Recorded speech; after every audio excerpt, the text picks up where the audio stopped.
Beach.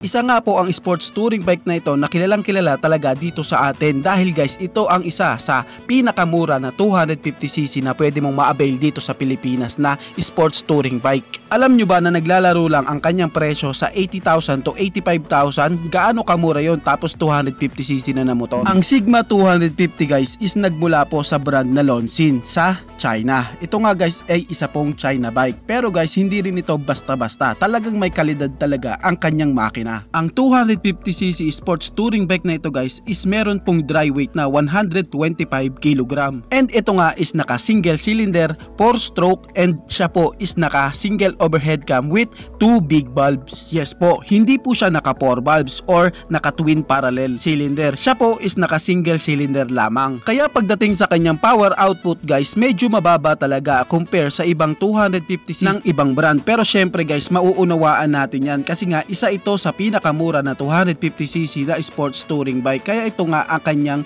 power output lang na kayang ibigay. Meron nga siyang maximum power na 17.7 HP at 8,500 RPM and meron naman siyang maximum torque na 17.20 Nm of torque at 6,000 RPM. Kaya kapansin-pansin talaga guys sa power output na yan na makikita nating mas malakas pa ang mga 150cc ng ibang brand. Pero syempre kung i-compare naman natin ang presyo ng mga yon sa Sigma 250cc ni Rusi, tsak talaga na ang layo ng diferensya. Talagang napakamura ng sports touring bike na ito. So ganun pa man, kahit all stock lang siya guys, talagang mai-enjoy mo at bibigyan kanya ng malakas na torque. Meron kasi siyang 17.20 Nm of torque at 6,000 RPM. Kaya talagang hindi ka mabibitin sa sports touring bike na ito sa ganitong performance. And syempre, pwede talaga siya sa beginner. E-enjoy mo siya sa bangkingan kasi meron siyang sukat na gulong na 110/70/17 sa unahan at 140/70/17 naman sa likuran. May katamtaman na taas na ground clearance na 180mm o 7.1 inches. And merong wheelbase na 1,335mm o 52.6 inches. Syempre ito nga ang isa sa nagustuhan ko sa Sigma 250cc, yung kanyang suspension. Kasi guys sa kanyang suspension sa unahan nga, ito nga guys is naka-inverted fork na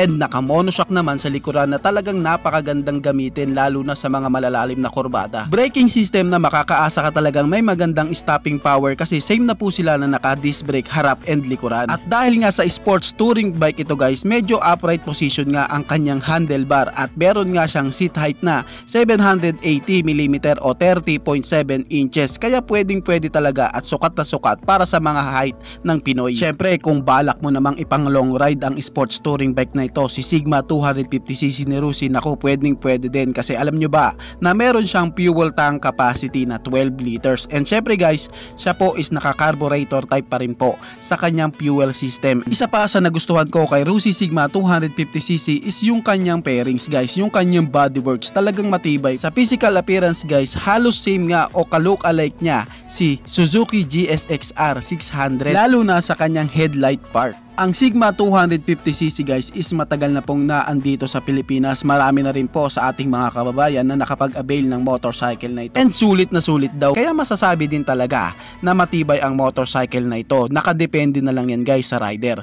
Kailangan mo din naman talaga kasing ingatan kahit anong brand pa yan. Ganun pa man, nakatutuwa sa isang rider na ang kanyang presyo is abot kayang motorcycle lang ang kayang makuha. Then pwede mo ma-avail ang 250cc na ito. Si Rusi Sigma 250cc. GPR 250cc version 2. Kung nangangarap ka na magkaroon ng Ducati Panigale na talaga namang merong napaka-aggressive na looks, talagang napaka-pogi na physical appearance, syempre guys, alam naman natin na ang motor na yan is talagang milyon ang presyo. Pero alam naman natin guys na ang motor na GPR 250 version 2 is hinango o inspired na nga po ang itsura nito sa Ducati Panigale looks. Talaga namang makikitaan din natin talaga siya guys na maraming pagbabago, katulad na nga lang po ng kanyang DRL light na. Dati nga po is nakaparang eagle eye lang po ang itsura nito, pero ngayon nga guys sa 250cc GPR version 2, ito nga guys is nakakilay na din na parang katulad din sa Ducati. Una nga pong pagbabago sa engine type nito is yung kanya nga pong displacement cc na, dahil nga po siya po ay 250cc na. Yung dati nga pong version niya na version 1 na 200cc is nagbago na nga po, naging 249 cubic centimeter engine displacement na nga po ang kanyang engine displacement, at siya po is naka single overhead cam with 2 valves, and syempre siya po is ginagamitan ng oil cooled sa kanyang cooling system, and siya po is naka carburetor type pa rin po sa kanyang fuel system, at ang kanyang ignition type is naka CDI pa rin po, at ang kanyang clutch is ginamitan ng multi-plate, and syempre guys pagdating po sa kanyang transmission, siya po is naka manual 5-speed pa rin po ang kanyang gearbox. Syempre pagdating sa kanyang starting system, siya po is ginagamitan ng kick and electric starting system. Kamusta naman guys sa kanyang fuel tank capacity? Meron nga po itong 14 liters sa kanyang fuel tank, at ang kanya nga pong wheel type is ginamitan ng mugs. May sukat nga po na 110 by 70 by 17 ang gulong niya sa unahan, at sa likuran naman is may sukat nga po na 130 by 70 by 17 ang sukat nito sa likuran. Talagang makakaasa kang may magbabago din naman kahit papano sa itsura ng Z250 na ito guys. Pagdating naman guys sa kanyang braking system, sa unahan ginamitan nga po ito ng disc brake hydraulic type, at sa likuran is ganun din po, naka disc brake din po at hydraulic type din po. Pagdating naman guys sa kanyang mga dimension, sa kanyang length, width at height, may sukat nga po ang kanyang length na 1,925 mm, at pagdating naman sa kanyang width, may sukat nga po ito na 950 mm, at ang kanyang height is may sukat na 1,075 mm. Wheelbase na meron pong sukat na 1,350 mm. Available na po dito sa Pilipinas, meron nga po siyang SRP na 79,000 pesos. Kaya talaga namang napakasulit po ng mga pagbabago sa GPR 250 version 2. Kitang kita din naman talaga guys sa kanya nga pong mga pagbabago, katulad sa kanyang physical appearance, and syempre guys yung isa nga pong issue sa kanya, yung katulad na lamang po doon sa kanyang sprocket na lagi nga pong itong bumibigay doon sa 200cc, pero ngayon nga po dito sa 250cc, ito nga po guys is kanila nga pong nasolusyonan na. Ginawa na nga po nilang 520 chain na nga po ang size nito, mas malaki at mas matibay na nga po ang kanya nga pong chain. And syempre guys, nakita ni Motorstar yung ibang mga C200S owner na bumibili pa nga po sila ng Ducati Max para nga po lalong maging aggressive ang kanilang mga motor. Ngayon nga guys, ito nga ay sinolusyonan na nila, dahil nga po ang bagong GPR 250 version 2 is nagmukha na talaga guys na Panigale looks. Talagang inspired na po talaga ito, lalo na nga po yung kanyang DRL lights na hango na din sa Ducati Panigale, na kung titingnan talaga namang wala ka nang babaguhin sa kanya. Kaya kung naghahanap ka ng murang sports bike na nasa 250cc engine displacement, sulit na sulit to para sa iba nating mga kababayan na sapat lamang po ang budget para makabili ng motor. At syempre kung habol nila is pogi looks na motor at mura, talagang ire-recommend ko po ang motor na ito. FKM 3GV ng Fecon Motors. Pag-isapan natin ang kanyang specs at ang mga magagandang features ng motorsiklo na ito. Ang FKG 3GV ay lightweight nga ang pagkaka-engineer ng chassis ng motor na ito, at ito nga ay coated ng paint na BASF coatings. Highlight nga sa motor na ito yung kanyang single-sided swing arm na may bigat lamang po na 6 kilo. Dahil nga ito ay alloy. Isa pa nga sa pinag-isipan dito ay yung kanyang underbelly exhaust na para lumitaw at mas lalong ma-appreciate yung kanyang single-sided swing arm. At itong motorsiklo na to guys ay rider friendly din, dahil ito ay meron lamang pong seat height na 785mm na hindi lang pang lalaki, no. Kahit lady rider ay pwedeng dalhin. Ang tire size nga ng motorsiklo nito sa likuran ay naka 150 by 60 by 70 na, at doon naman sa kanyang likuran ay naka 110 by 70 by 17 na. Sobrang kakaiba ng design ng kanyang dashboard at napaka detalyado pa ng iba pang mga parts ng motorsiklo nito. Meron siyang 293cc displacement, at siya po ay naka single cylinder lamang. Hindi po siya katulad ng iba na naka dual cylinder. Siya po ay naka single cylinder lamang na kaya pong magbigay ng maximum power na 29 HP at 8,700 RPM, at meron siyang maximum torque na 25 Nm of torque at 7,200 RPM at may kalakihan nga po din itong motorsiklo na to, no? Katulad nga sa kanyang tangke guys, no? Dahil ang kanyang fuel tank capacity ay meron nga po siyang 17 liters na fuel tank capacity. At isa pa sa magandang features ng motorsiklo nito ay naka-dual ABS na po ang motorsiklo nito. Kumbaga dagdag pa po to para sa kanyang safety features. And I think same sila ni CF Moto pagdating nga po sa kanyang performance. So alam naman natin guys, no, na si Fecon ay hindi ganoon kataas magpresyo sa kanilang motorsiklo, kaya maaasahan natin na mababa lang ang presyo ng motorsiklo nito. Ang presyo nga ng Fecon 3GP ay nagkakahalaga po ng meron ka ng 300cc category bike at hindi siya naked e-sports bike. Sa presyo na yan guys, talagang masasabi mo na sulit na dahil alam naman natin na ang presyo niyan ay presyo lang ng mga ibang brand na motor na sports bike na small cc displacement, kaya talagang papatok ang FKM 3GP dito dahil sa halaga na yan. Tinalo niya pa sa presyo si CF Moto 300 SR. Siyempre, madaming tanong ang papasok sa iyo dyan. If si FKM 3GP ang pipiliin mo, andyan yung tanong na paano ang pyesa niyan? Sirain ba yan? China bike kasi. Siyempre, nasa kanya-kanyang opinion pa rin yan. Malamang if may mga kailangan tayo sa motor na to, maaasahan naman natin ang mga Fecon outlet and office nila dito sa Pinas. Hindi naman yan ilalabas dito sa Pilipinas na hindi sila handa. Available na nga ang motor na yan dito sa Pinas at kung saan man may Fecon outlet, pwede kayo magtungo sa kanila para makapag-inquire sa motor na to. Pero solid na para sa akin ang presyo nito. Masasabi kong hindi talaga tayo binigo ng Fecon kung ano yung pinakita nilang FKM 3GP na motor, ganun-ganun ang dumating dito sa Pilipinas. At sa presyo, di talaga mapagkakailan na pangmasa talaga. Vogue 300 RR. Available na yan dito sa Pilipinas guys. Pwede na po kayo makapag-avail. Magtungo lamang po kayo sa mga outlet ng Vogue para nga po makapag-avail ng motorcycle na ito at makatanong sa karagdagang information may kinalaman nga po sa sports bike na ito. Ngayon guys, pag-usapan nga po natin ng engine specs and features ng motorcycle na ito. Pagdating nga po guys sa kanyang engine, meron nga po itong 292.4 cubic centimeter engine displacement, naka 4-stroke, naka single cylinder. Siya po is naka dual overhead ka with 4 valves, kaya makakaasa ka nga po guys na malakas po talaga ang power output ng motorcycle na ito. Pagdating po sa kanyang fuel system, siya po is naka EFI o electronic fuel injected, and pagdating po sa kanyang cooling system, siya po is naka liquid cooled engine. Speaking of power output guys, pag-usapan nga po natin ang kanyang maximum power na makakaasa ka nga pong hindi ka talaga mabibitin sa 300cc na ito dahil meron nga po siyang maximum power na 29 HP at 8,500 RPM, and meron naman siyang maximum torque na 25 Nm of torque at 7,000 RPM. Can you imagine that guys, kung gaano kalakas ang power output na yan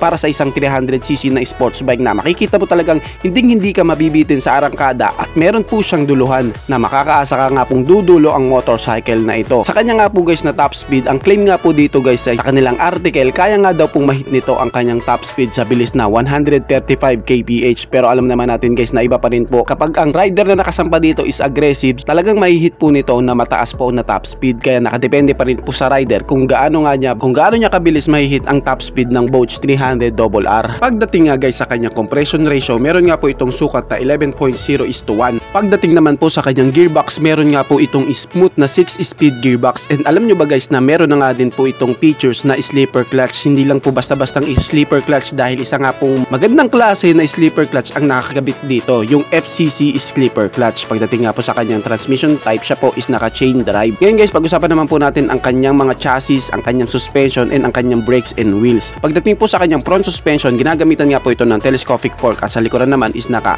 monoshock po ang kanyang rear suspension. Pagdating po sa kanyang sukat ng mga gulong, sa unahan is may sukat nga po ito na 110/70/17. Sa likuran naman po is meron pong sukat na malapad na 150/60/17. Sa kanya nga pong braking system guys, siya po is naka single disc, and sa likuran naman po is naka single disc din po. Meron nga po siya guys na features na ABS o anti-lock braking system na makakaasa ka nga po po meron din po siyang safety features. And pagdating naman guys sa kanyang seat height, meron nga po siya guys na sukat na 780mm and meron nga po siya guys na dry weight na 153 kg. Ngayon guys, pag-usapan naman po natin ang iba pa niya pong mga dimension. Pagdating nga po sa kanyang height, meron po siyang sukat na 1015mm o 40 inches. Pagdating naman po sa kanyang length, meron po siyang sukat na 1965mm or 77.4 inches. At pagdating naman po sa kanyang width, meron nga po itong sukat na 790mm or 31.1 inches. At ang kanya nga pong ground clearance guys is meron pong sukat na 165mm or 6.5 inches. Pagdating naman po sa kanyang wheelbase, meron po itong sukat na 1340mm or 52.8 inches. At ang kanya nga pong fuel tank capacity is meron pong 16 liters. Malaki nga po ang kanyang tangke guys na pwede po talaga ipang long ride. Naka full LED na nga po guys ang kanyang mga ilaw and meron na nga po siya guys na built-in na USB charging port. At pagdating naman po sa kanyang starting system, siya nga po guys is electric only, push start nga po. At ang kanya nga pong instrumental panel gauge guys is naka digital panel gauge. Ang Bosch 300 RR guys is available na po dito sa Pilipinas, kaya kung gusto nyo nga pong mag-avail ng motorcycle na yan dito sa Pilipinas, magtungo lamang po kayo sa Bosch Motorcycle Philippines para nga po sa karagdagang information may kinalaman sa sports bike na ito. At kung tatanungin nyo naman po ang kanyang presyo, siya nga po guys is meron pong SRP na 170,000 pesos. Sports bike na meron pong sulit quality pagdating sa kanyang bodyworks, engine na talaga naman pong makakasigurado ka na meron pong kalidad at meron nga pong futuristic design. Talagang recommended po talaga ang 300cc na ito para sa ating mga kababayan na gusto nga pong kumuha o mag-avail ng motorcycle na pang starting sports bike, ang Bosch 300 RR.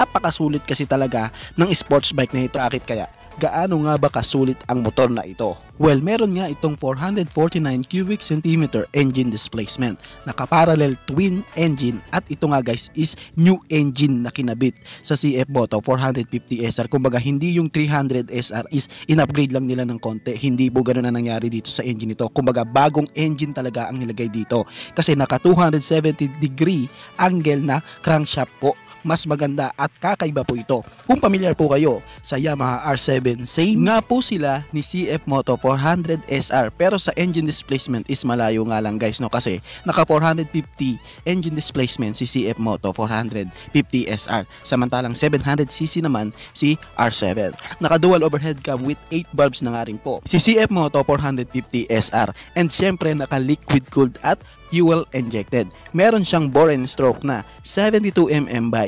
55.2mm at may compression ratio na 11.1 by 5. At kung pag-uusapan naman natin ang kanyang maximum power, meron nga itong 49.6 HP at 9,500 RPM with a maximum torque na 39.0 Nm of torque at 7,000 RPM. Well, kung titingnan talaga guys, makikitaan mo din talaga ito ng malakas na power output. Pero kung usapan na ano yan, mas malakas pa kay ganto, mas mabilis pa kay ganto, well, masasabi ko dyan guys is no need na natin na ikumpara sa ibang kakompetensya niya na mga 400cc category. Ito lang ang masasabi ko, makikipagsabayan na talaga ang motor na ito sa ibang brand na mga 400cc sports bike. Meron na nga din itong slipper clutch. Well, isang magandang features para sa ganitong klaseng category na motor, dahil alam naman natin na ang motor na sports bike is nakadesign talaga sa aggressive mode at hatawan na takbuhan, kaya makakatulong ang slipper clutch na mapanatili ang stable ng rear tires kahit nagda-downshift ka ng hard downshift, at makakatulong na nga din na maprotektahan ang mga gearing mo kapag nag-hard downshift ka, at makakatulong na din sa pagiging soap ng engine mo. At kung pag-uusapan naman natin ang sukat ng kanyang mga gulong, naka 110 by 70 by 17 sa unahan at naka 150 by 60 by 17 naman sa likuran. At ito nga guys is meron na nga pong dual channel ABS, naka disc brake sa likuran at naka disc brake din po sa harapan. At isa nga guys sa nagustuhan ko sa CF Moto 450 SR is yung kanyang braking caliper. Kasi nga guys, ginamitan po ito ng Brembo brake caliper. Nga ang ginamit nila dito, alam naman natin na ginagamit lang yan sa mga high class big bikes. Kaya talagang makakaasa tayo na meron itong safety at magandang stopping power.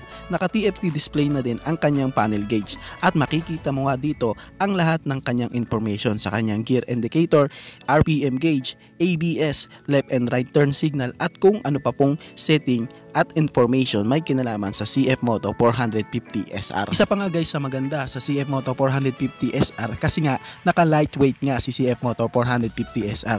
Guys, kasi meron lamang nga itong 168 kg weight.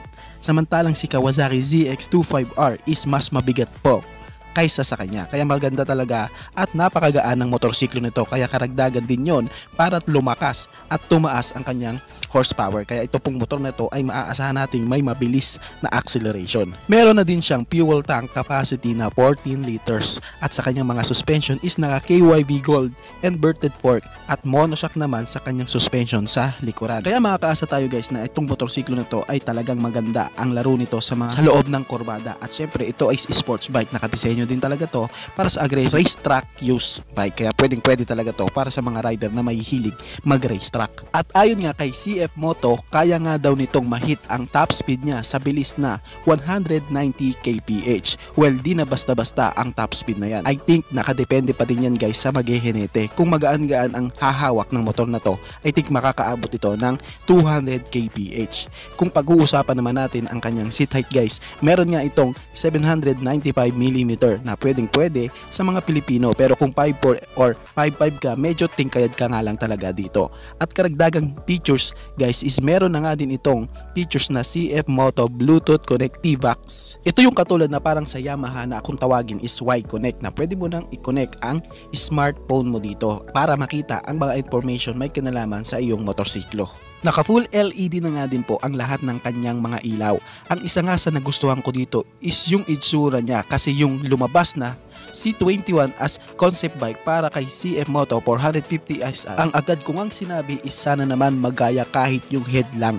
At laking gulat ko nga na ganun na nga ang nangyari. Kuhang-kuha nga ganun din sa kanyang winglet na mas lalong nakakatulong for downforce ng bike para din di agad-agad umangat ang motor. Samahan mo pa sa kanyang more on aerodynamic dahil kita talaga na ang daming ventilation, daanan ng hangin, kaya less talaga dito ang air dragging. Kasi siya na ang pinakamura na premium sports bike na nasa 400cc category. Kaya nga sa price niya ngayon guys, na official price na nagkakahalaga ng 299,999 pesos. Talagang pinapakita talaga ni CF Moto na may ibubuga na talaga sila pagdating sa motorcycle industry. At ipinapakita din talaga nila na di basta-basta ang brand nila. Isa ngang patunay ang motor na ito, ang CF Moto 450 SR. Bago matapos ang video na to guys, baka pwede naman napahingi ng isang like mula sa inyo bilang pagsuporta sa ating munting video.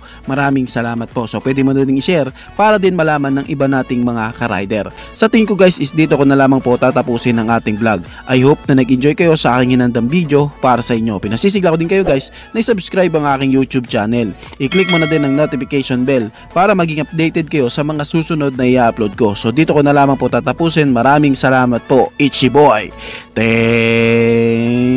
you.